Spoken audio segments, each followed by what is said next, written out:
À l'heure des SMS et des réseaux sociaux, les messages formulés par les jeunes sont extrêmement courts et souvent composés de mots ou abréviations inconnus des dictionnaires.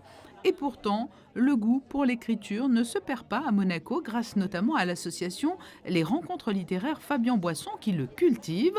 Un concours a même vu le jour il y a quelques années pour inciter les lycéens à coucher sur le papier le fruit de leurs réflexions sur des thématiques données. Le thème était les réseaux sociaux ou l'évolution technique, un atout ou le contraire.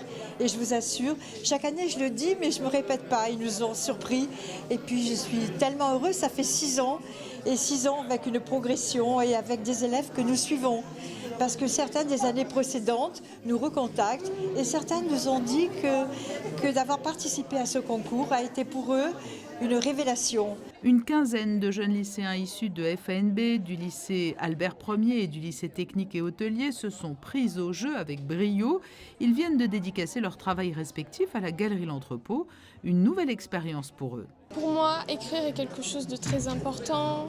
J'ai écrit ma première histoire à 7 ans. Depuis, je continue. Je n'ai jamais cessé d'écrire. Et pour moi, c'était quand même une initiative assez innovante qu'on ne rencontre pas beaucoup dans le milieu scolaire parce que généralement, ce sont des rédactions notées et c'est tout.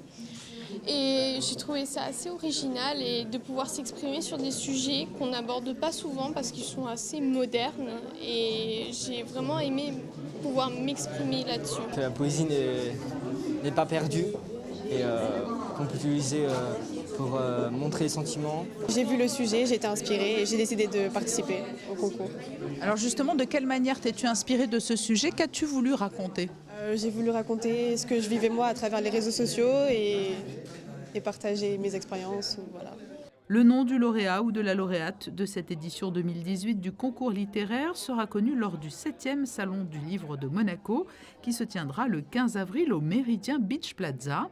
La veille, le 14 avril, l'ancien ministre Luc Ferry donnera une conférence sur la 3e révolution industrielle et ses enjeux.